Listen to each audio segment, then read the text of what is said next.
Mas antes de fazer essa pergunta, eu queria perguntar para o Tavi a importância de acompanhar o Yuan onshore, que o ticker é o CNY, e o Yuan offshore, que é o ticker CNH. Você acompanha os dois câmbios? Como é que o investidor pode acompanhar isso e qual a importância das duas taxas de câmbio para o investidor, para os mercados? Não, ótima pergunta. Afinal, para você se posicionar de acordo, né, com uma possível desvalorização da moeda chinesa, existem diferentes formas. A gente faz pelo offshore, então a gente faz CNH.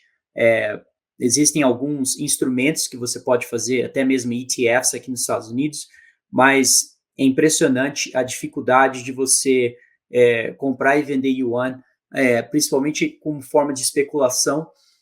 Praticamente não existe, né, uma forma muito líquida de fazer isso. Então, a gente acaba fazendo pelo mercado de opções. Você precisa de um acordo, né, com grandes bancos, né, a gente acabou conseguindo acordos da mesma forma que, né, o Michael Burry, entre outros investidores, em 2008, fizeram aquele investimento contra a bolha de crédito dos Estados Unidos. É muito parecido, e você precisa desse tipo de uma parte regulatória um pouco mais complicada para você chegar a ponto de conseguir colocar esse investimento. Mais uma vez, existem outras formas de fazer isso, mas essa talvez seja a mais interessante. Então, a liquidez desses produtos é impressionante. Eu tive várias conversas quando a gente coloca esse tipo de investimento, eu tento minha pergunta inicial sempre é quem que está comprando o outro lado dessa... Pois é. E a resposta muito possível, a resposta é que seja o Banco Central chinês. Então, o que faz me perguntar que outras daquelas teses que a gente sempre escutou, dessa escassez de dólares, né, no mundo, volta a essa pergunta, porque se a China está fazendo o outro lado dessa compra minha, então significa que a China tem uma posição vendida no dólar enorme, né, porque eu não sou o único fazendo isso. Então, isso não está sendo reportado em nenhum lugar, né? A gente não sabe. Então, a gente não sabe se a quantidade de $1 trilhão de reserva né, internacional aí de Tesouro Nacional Americano da China está sendo utilizada como colateral para uma trade muito maior, né, para um posicionamento muito maior, né, vendido no dólar. Eu acho que existe essa probabilidade. Então eu presto atenção nesse tipo de coisa. A gente tem esse investimento há um tempo já, e a gente vem rolando esse investimento todo ano.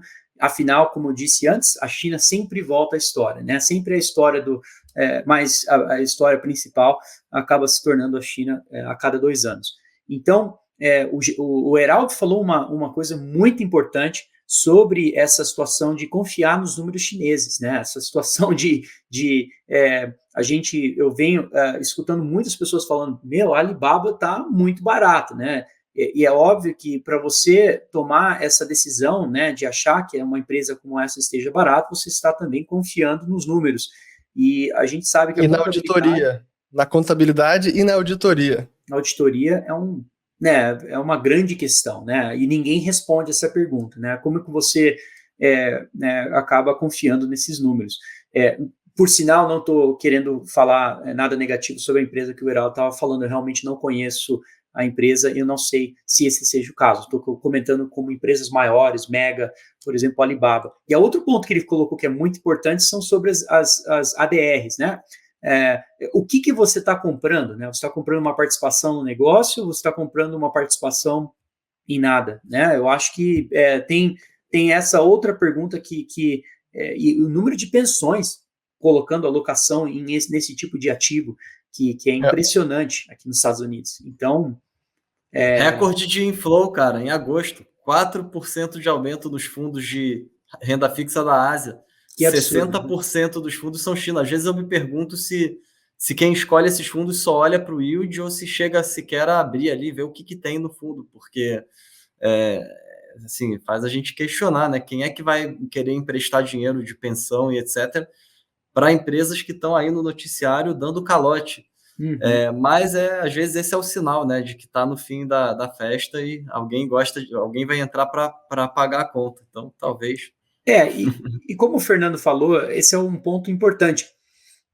a gente tem uma posição negativa, né, com relação à China, com relação a alguns problemas da economia global, mas esse não é o fim do mundo, né? A grande pergunta isso vai gerar um aumento de liquidez que vai causar uma repercussão no mercado global? Muito provavelmente, né? E qual vai ser essa repercussão? Eu sempre venho olhando o mercado aqui dos Estados Unidos e pensando qual seria um risco para um problema deflacionário, como a gente viu em 2008, como a gente viu em 2000.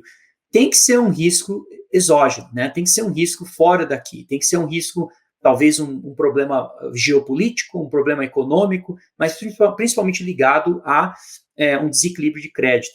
Então, eu acho que a gente está num momento interessante agora, né? Como eu disse, a economia cresceu de uma forma muito acelerada nos últimos 6 meses, a gente está vendo isso completamente mudar nesses próximos meses aqui.